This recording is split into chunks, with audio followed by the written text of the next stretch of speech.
things that stick out to me in RPGs is when they try something new.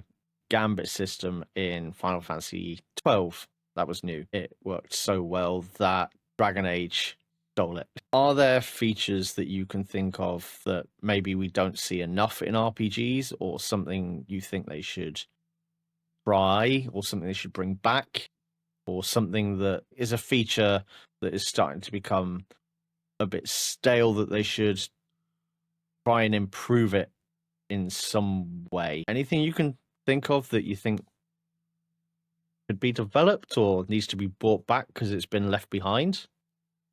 I think that more freedom to, I think I mentioned it when you were talking about Golden Sun, is the more freedom to experiment, like to allow you to make mistakes, to learn from those mistakes. Like I think of the materia system in Final Fantasy VII. Like there's probably combinations that I've still not touched in that game.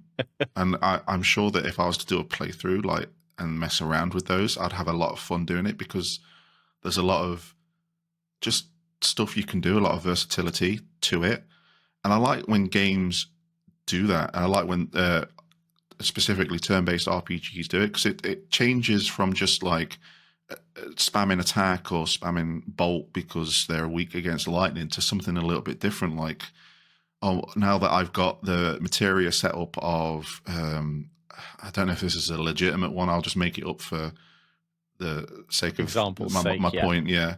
Like 4 times cut with steel, which then allows me to like a steel add-on. So each one of those 4 attacks gives me a chance to steal. So if this enemy's only got a 10% chance steal rate, that then boosts it up to 40%. Like just being able to do things like that.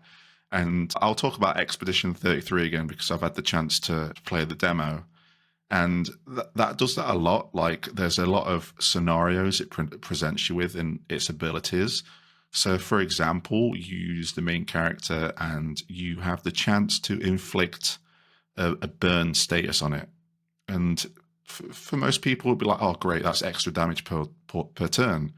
But what it does is like there's another character that will have an ability that can be enhanced if the enemy is burnt.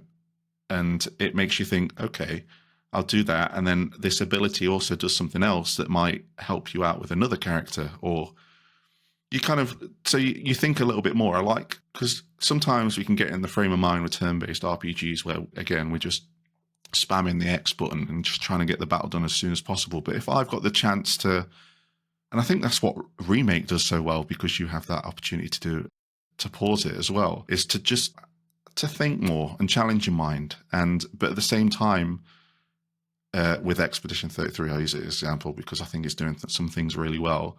They've got the button prompts for certain attacks. So not only are you spending the time to think, once you've made that decision, you then need to take the time to react. Like, okay, this is the attack I'm doing. Now there's going to be button prompts for me to do for even bonus damage. And I think that just shakes things up a bit. So experimentation, I think more games need to be more free with it. I think they should allow their games to be broken. I think they should allow for that experimentation because it creates great conversations as well. So when you started talking about that, my initial thought went to Final Fantasy games where the job was not locked to the character. Yeah. If you wanted to, you could walk around with 4 warriors, but if you came across something that needed a mage, you'd be screwed. And the option when you start Final Fantasy X to have the sphere grid not locked in, so if you wanted, Auron could be a healer and Yuna could be a warrior. I agree. I think that there should be more freedom for us to play the games how we want to play them. It also creates replay value, which I think games need more of as well. Like, there's so many games that I won't pick up, and I'm going to use Final Fantasy 16 as an example. As much as I love the story and my experience of that game, I'm probably not going to go back to it anytime soon because there's not anything. Yes, I could probably use some different abilities, but it was pretty much set in its way to have you play a certain way.